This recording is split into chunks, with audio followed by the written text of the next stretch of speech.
भरत मुनि की नाट्यशाला में स्वागत है। आज आप सबके सामने भरत मुनि द्वारा रचित 9 रसों का मंचन होने जा रहा है और सर्वप्रथम आप सबके सामने हास्य रस की प्रस्तुति होने जा रही है।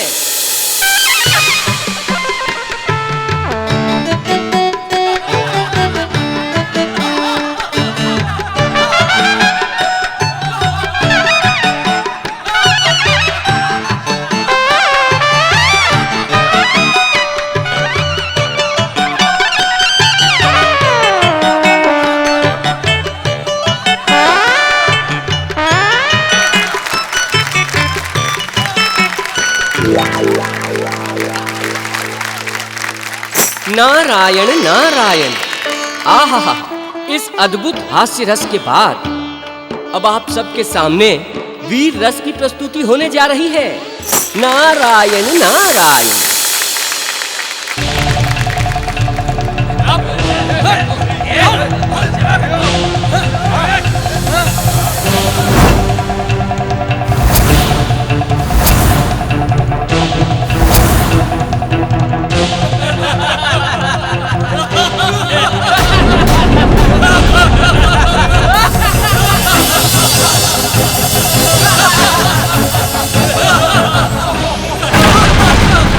धर्मपुत्र, ये क्या अनर्थ कर रहे हो?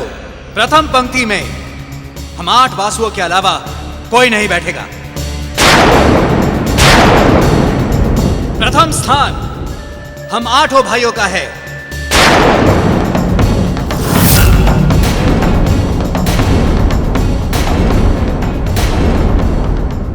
वासुओं, ये आप सब क्या कह रहे हैं?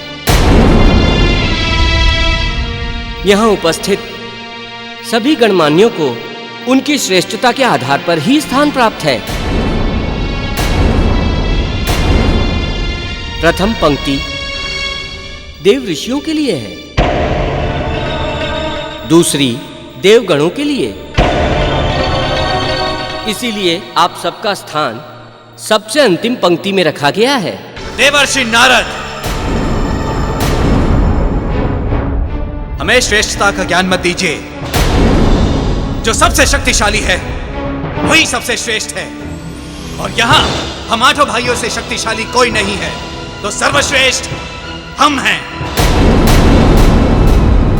भ्राता, ये ऋषिगण ऐसे नहीं मानेंगे। इन्हें यहां से बलपूर्वक बाहर निकाल देते हैं। चलो।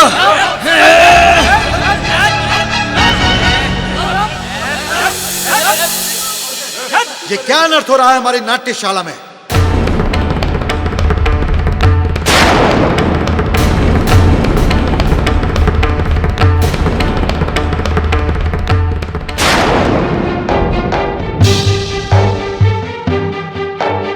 भरत मुनि ऋषि, हम तो केवल वीर रस प्रस्तुत कर रहे थे। तुम सब धर्म के पुत्र होकर अधर्म के मार्ग पर चल रहे हो। अपने गुरुओं का इतना अपमान कोई कल्पना भी नहीं कर सकता कि धर्म के वंश में अधर्मियों का जन्म। चले जाओ यहां से, अन्यथा ऋषिवर नारद। जी ऋषिवर। अब यहां कोई मंचन नहीं होगा।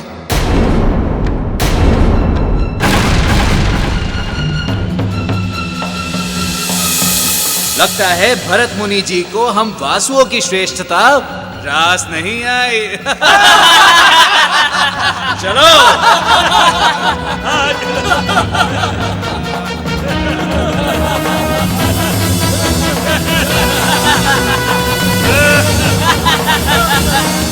विनाश काले विपरीत बुद्धि। ये वासु जिस मार्ग पर चल रहे हैं वो मार्ग इनकी मां के लाड प्यार ने ही इन्हें दिखाया है। नारायण नारायण। माते,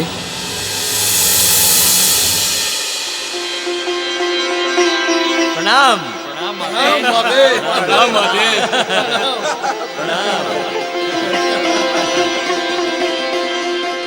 माते, हमने आगे की पंक्ति में बैठे हुए सारे ऋषियों को यह बलपूर्वक समझा दिया है कि इस संसार में आगे का स्थान केवल वासुपुत्रों का है।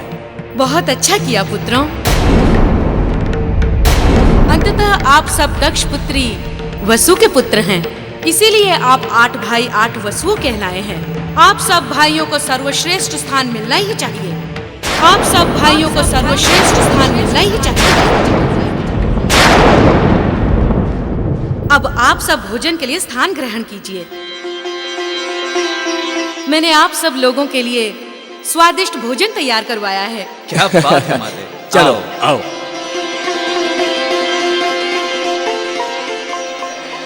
देवी वासु,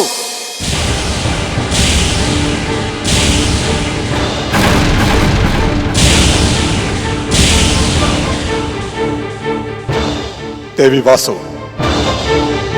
इन उद्दंडियों को यदि आप तनिक भी ज्ञान का भोग लगा देती तो इस तरह ये अपने पिता का अपमान करते नहीं घूमते।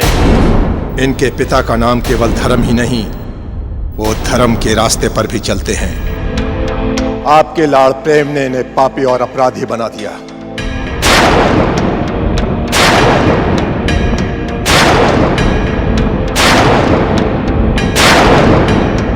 ऋषिवर भरत मुनि की नाट्यशाला में आज इन 8 ने वो अपराध किया है जिससे सभी देवताओं के सामने हमारा सर झुक गया। स्वामी, कोई अधर्म नहीं किया मेरे पुत्रों ने।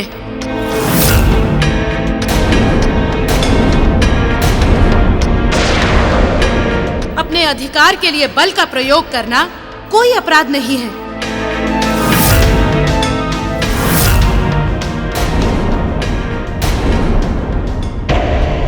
वाह देवी वासु,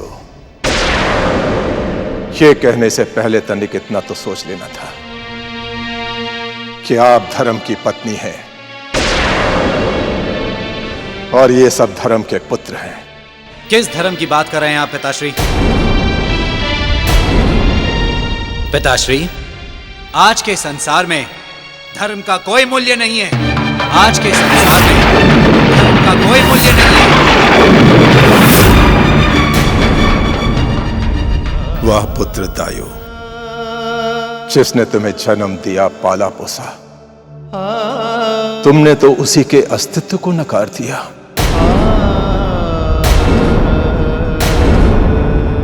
तुम जैसे कपूतों के पिता के लिए तो ये संपूर्ण संसार नरक मात्र है। नरक मात्र है।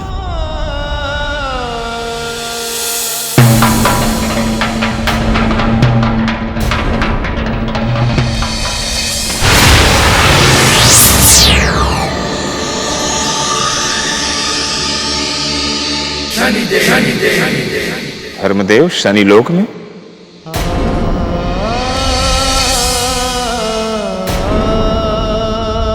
धर्मदेव, आपकी आंखों में आंसू?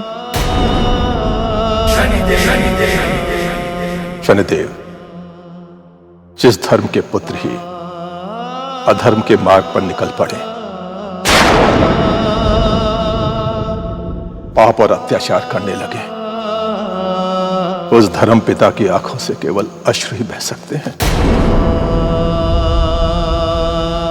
हे न्याय के देवता शनिदेव, इससे पहले कि मेरे पुत्रों के द्वारा इस संसार से धर्म का सर्वनाश हो जाए, आप उन्हें सही मार्ग पर लाने की कृपा करें। यही विनती लेकर मैं आपके पास आया हूं। धर्मदेव, हम आपके मन की व्यथा को समझ गए हैं। आप चिंता न करें, हम आपके पुत्रों को धर्म और सत्य के मार्ग पर अवश्य लाएंगे। आपका बहुत बहुत धन्यवाद।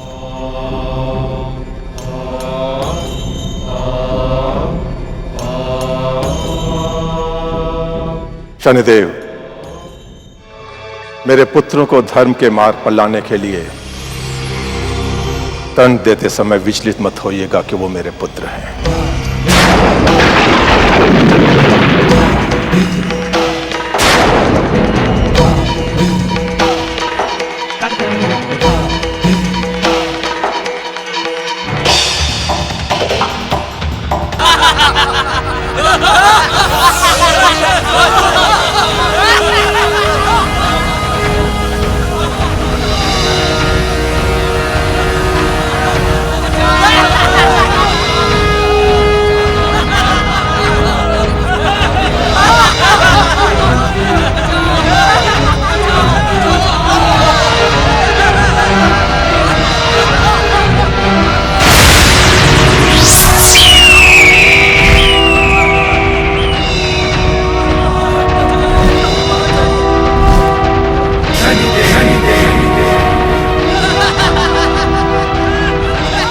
तुम सब वासुओं ने अधर्म की सारी सीमाएं पार कर चुके हो।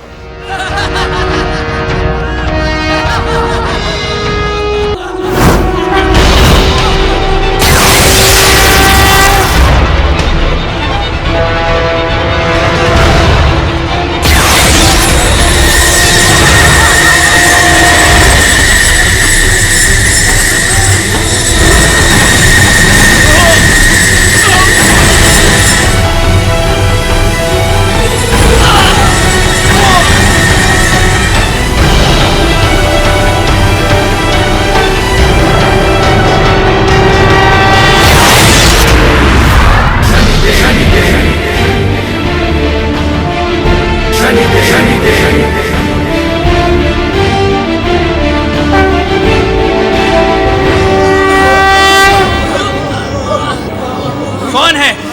सामने आओ।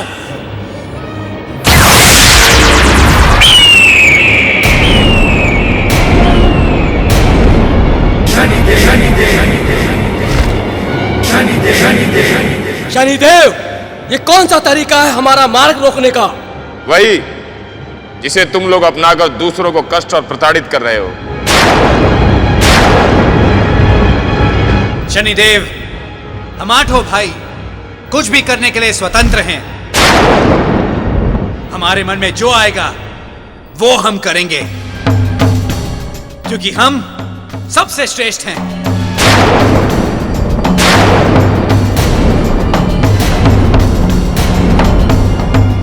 वासुओं, इस सृष्टि में कोई भी प्राणी अपने कर्मों से श्रेष्ठ होता है। तुम लोग ऐसा कार्य करो जिसके लिए तुम्हारा जन्म हुआ है, अन्यथा हमारे दंड द्वार को खुलने में समय नहीं लगेगा।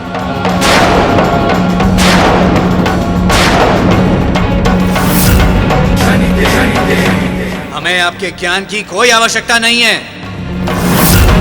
हम आठों भाई स्वयं ज्ञान का भंडार हैं। हमें किसी दंड से कोई डर नहीं लगता। हम आठों भाई स्वयं ज्ञान का भंडार हैं। हमें किसी दंड से कोई डर नहीं लगता।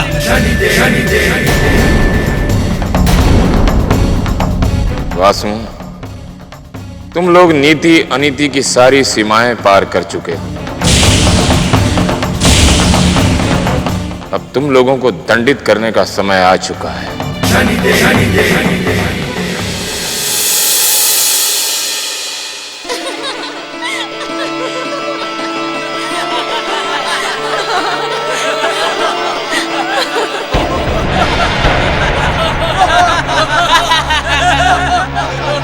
हे ब्रह्मपुत्रों, तुम सब इस वाटिका में क्या कर रहे हो?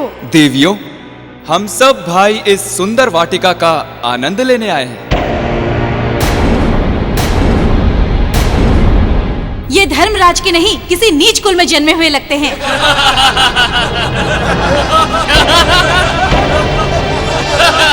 चलो यहाँ से।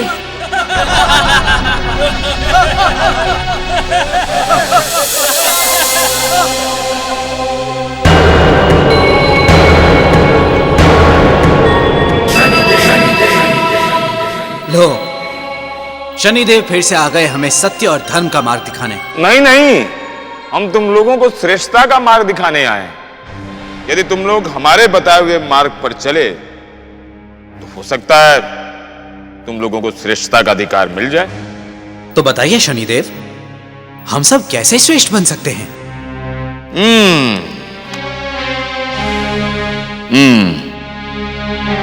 मार्ग तनिक कठिन है।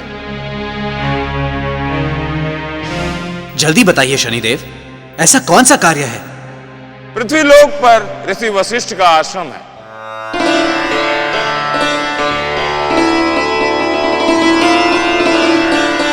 वहां पर एक कामधेनु गाय है, कामधेनु गाय जो सभी मनोकामना पूर्ण करती है।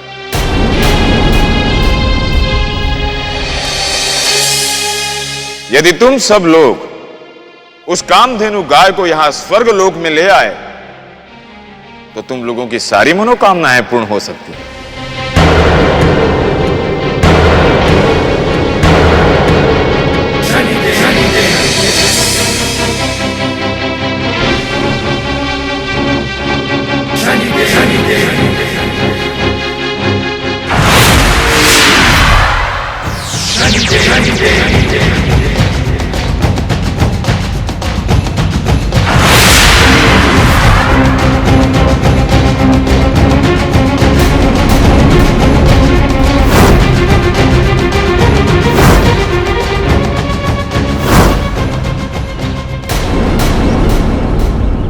भ्राता, संभवतः ये वही कामधेनु गाय है जिसके संदर्भ में शनिदेव कह रहे थे, किंतु इसे यहां से ले जाने से पहले इसके गुणों का परीक्षण कर लेना चाहिए।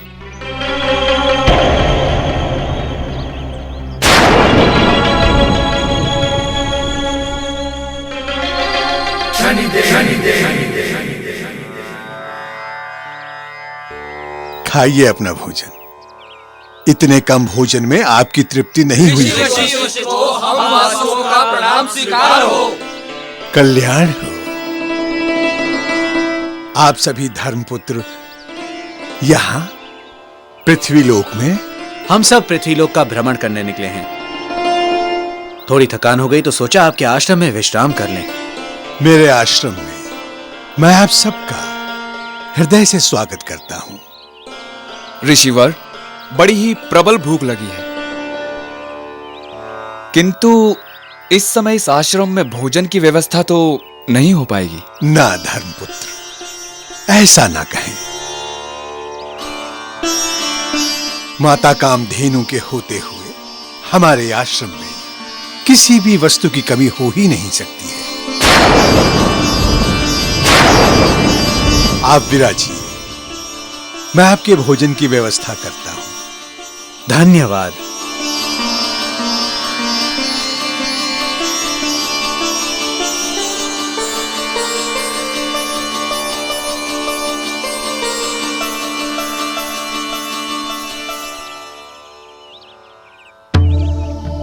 हम जानते हैं माते कि ये समय आपके भोजन करने का है, किंतु माते हमें अपने अतिथियों की सेवा के लिए भोजन की आवश्यकता है।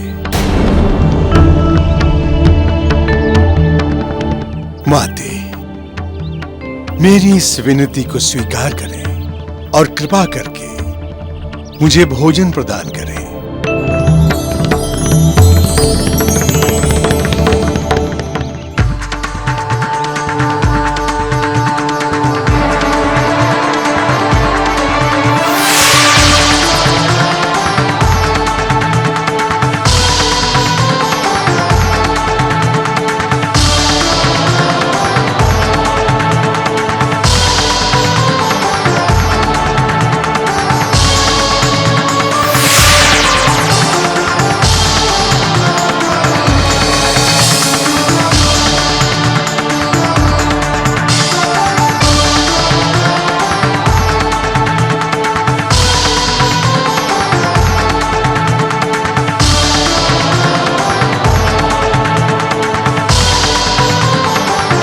धन्यवाद माते।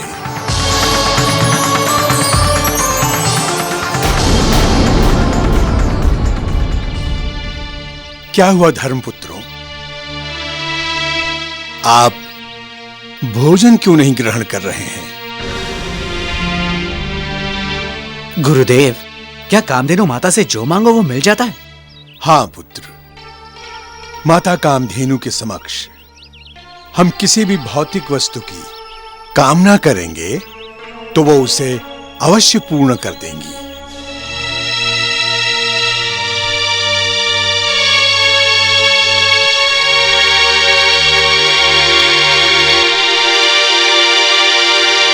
गुरुदेव, हम सोच रहे थे कि आज रात्रि यहीं विश्राम कर लें और कल चले जाएं। सौभाग्य, ये मेरा सौभाग्य होगा जो मुझे आप जैसे देवपुत्रों की सेवा करने का सुअवसर प्राप्त होगा।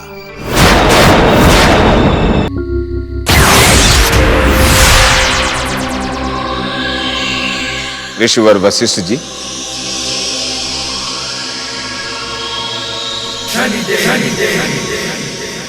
शनिदेव,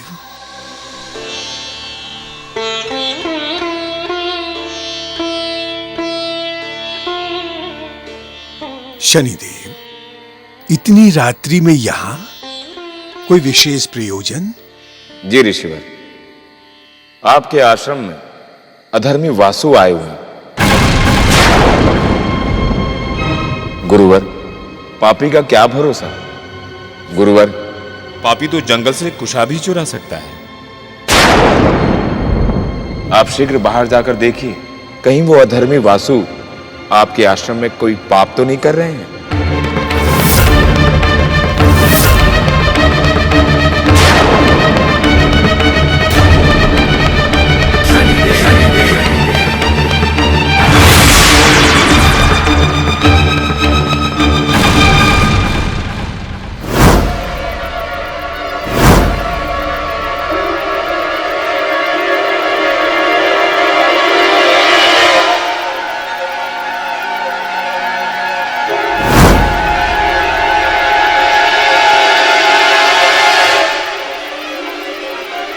रुक जाओ पापियों!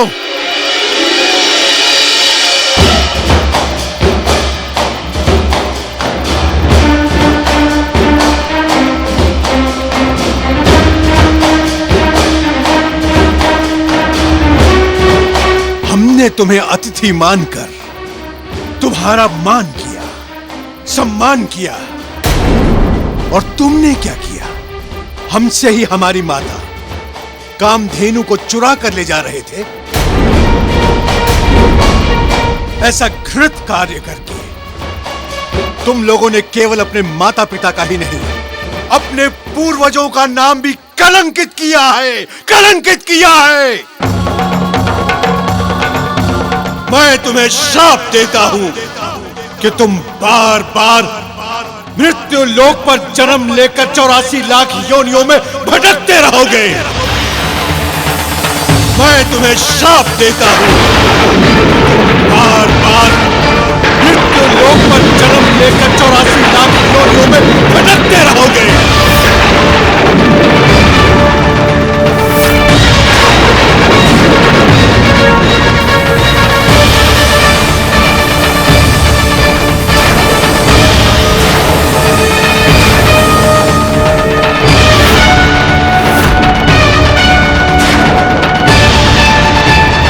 मैं तुम्हें श्राप देता हूं दायो,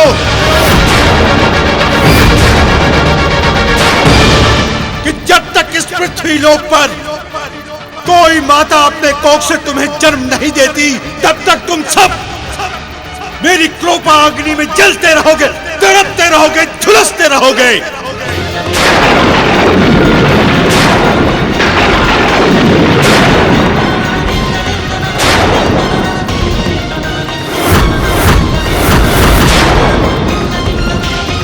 तुम तो इनके बड़े भाई थे।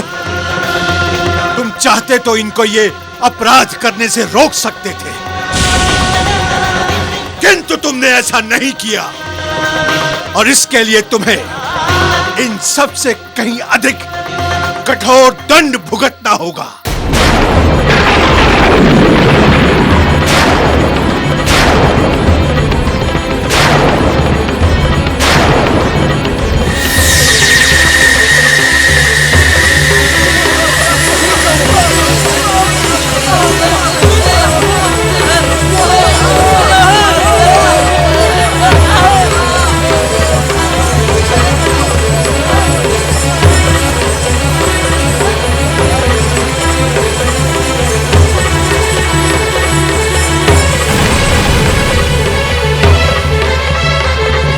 लोगों को वही दंड मिला है जिसके तुम लोग भागीदार हो।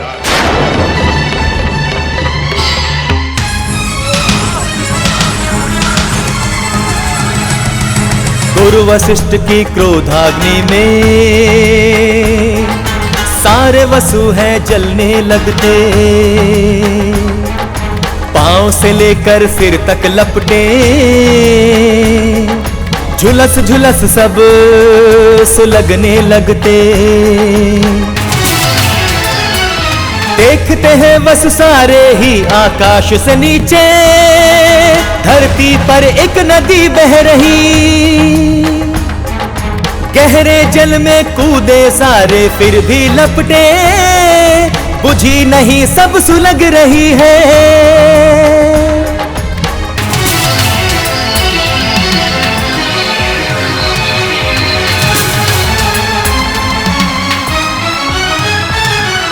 मांगे सहायता देवताओं से पर देवों ने भगा दिया, जाते सप्त ऋषियों के लोक में ऋषियों ने भी मना कर दिया।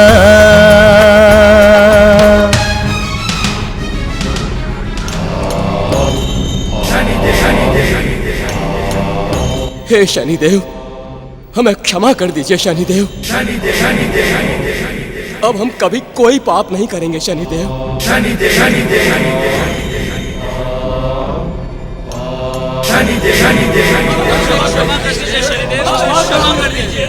यदि क्षमा मांगना ही है तो जाओ अपने पिता धर्मदेव से मांगो, जिनके तुम सब लोग सबसे पहले अपराधी हो।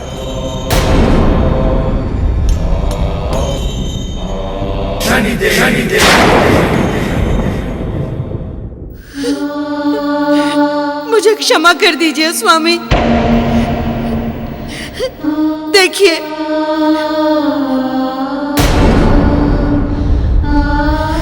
हमारे पुत्रों की क्या दशा हो गई है।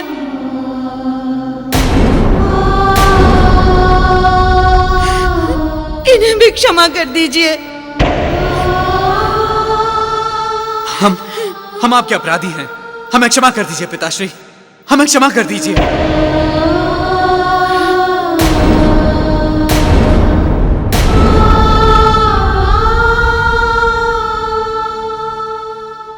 हे शनिदेव, इन्हें इनके किए अधर्मों का दंड मिल गया है। यदि संभव हो सके तो इन्हें मुक्ति का मार्ग दिखाइए, जिससे इनका उद्धार हो सके।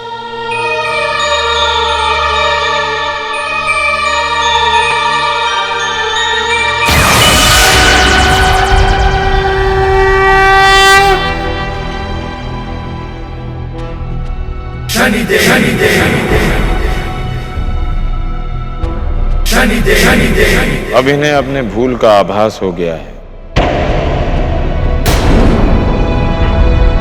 अब इनका उद्धार भी होगा, क्योंकि जिस उद्देश्य के लिए इनका जन्म हुआ है वो अभी अधूरा है।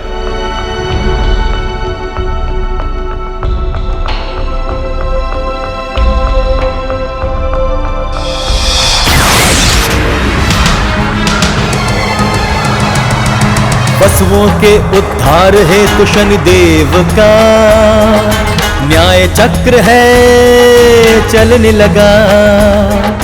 3 जन्म वसुओं को गंगा जी ने नारी स्वरूप रखने का वचन दिया।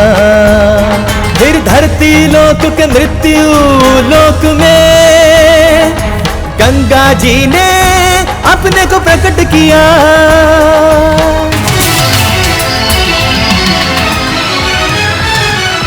हस्तिनापुर के राजा शांतनु जी गंगा के दिव्य रूप पर मोहित होते, वैदिक विवाह गंगा से करेंगे, उनके समक्ष प्रस्ताव है रखते।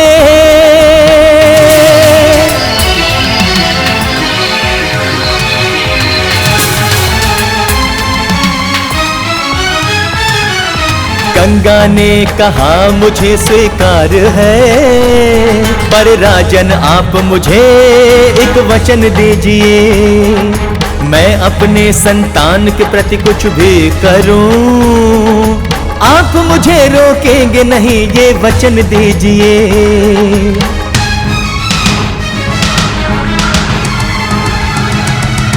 शांतनु ने कहा मुझे स्वीकार है, हे गंगे मैं तुम्हें वचन हूँ देता, रोकूंगा नहीं मैं आज वचन हूँ देता, रोकूंगा नहीं मैं आज वचन हूँ देता।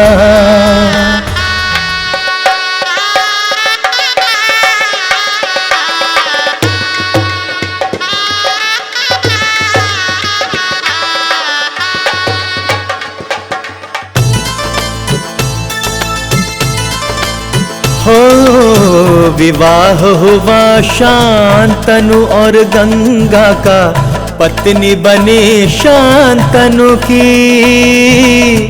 हर्षित है नर नारी सारे, कुलवधु है हस्तिनापुर की गंगा, कुलवधु है हस्तिनापुर की।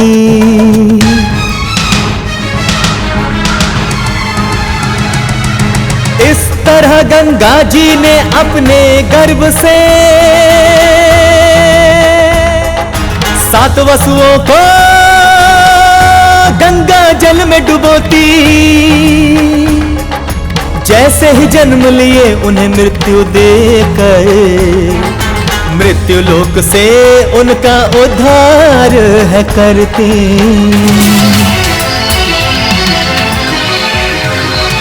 देवी,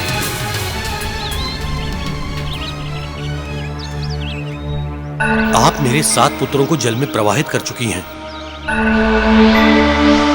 किंतु मैं अपने इस पुत्र को मरने नहीं दूंगा। क्या आप हमें बता सकती हैं कि आपने हमारे पुत्रों के साथ ऐसा क्यों किया? राजन, ऐसा हमने धर्मपुत्र वासुओं के उद्धार करने के लिए किया है। ये धर्मपुत्र वासु हैं, किंतु ऋषि वशिष्ठ के श्राप के अनुसार इस 8वें वासु का उद्धार अभी नहीं होगा।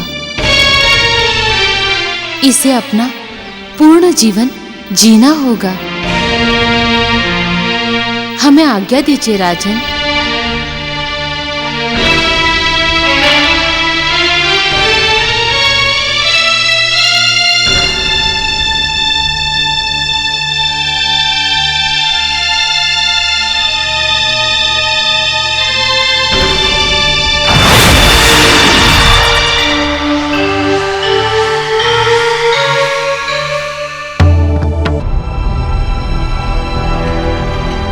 तुम 7 भाइयों का तो गंगा मैया ने उद्धार कर दिया, धर्म के ज्येष्ठ पुत्र दायो, किंतु दायो ने जो कामधेनु माता के साथ अपराध किया है उसका दंड तो उसे भोगना ही होगा। और उसका दंड यह है कि वो अपना शेष जीवन पृथ्वीलोक में बिताएगा, और वो जब तक पृथ्वीलोक से स्वर्गलोक नहीं आ जाता तुम सब लोग उसकी यही प्रतीक्षा करोगे।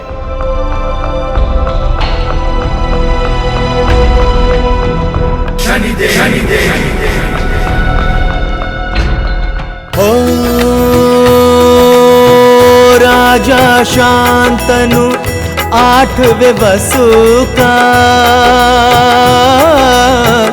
प्यारा देवव्रत नाम है रखते।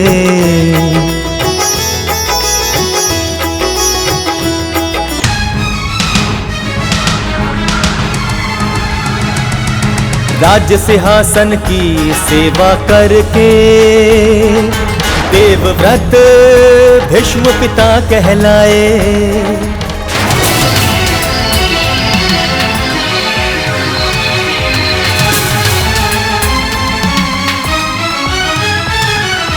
महाभारत के युद्ध में लड़कर भीष्म पितामह शौर्य दिखाते, युधिष्ठिर को फिर राजा बनाकर अपने प्राण का त्याग है करते, अपने प्राण का त्याग है करते।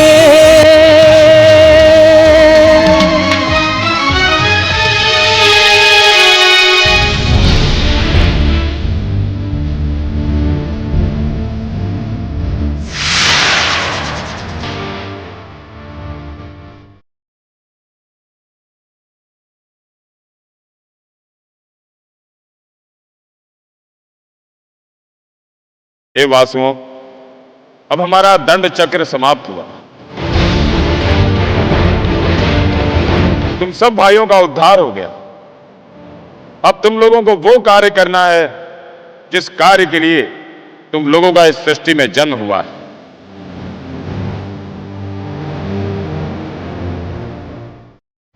आओ अग्निलोक चलें।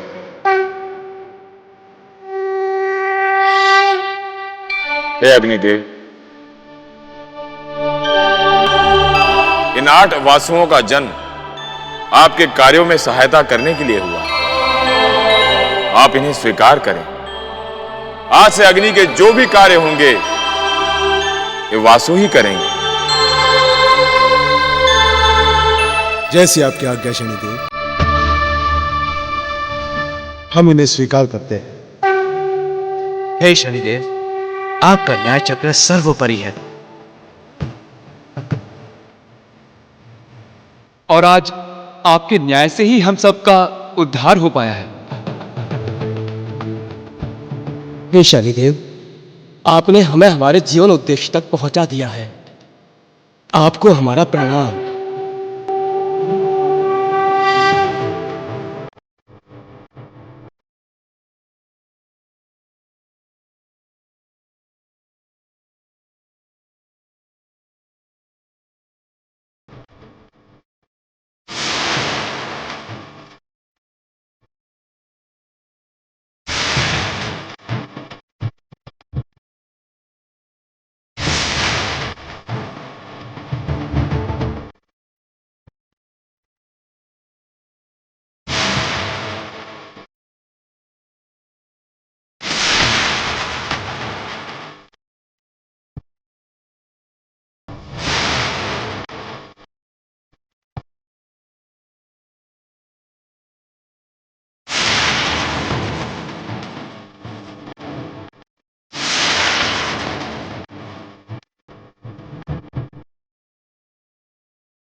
तेरी महिमा कोई न जाने, हे शनिदेव।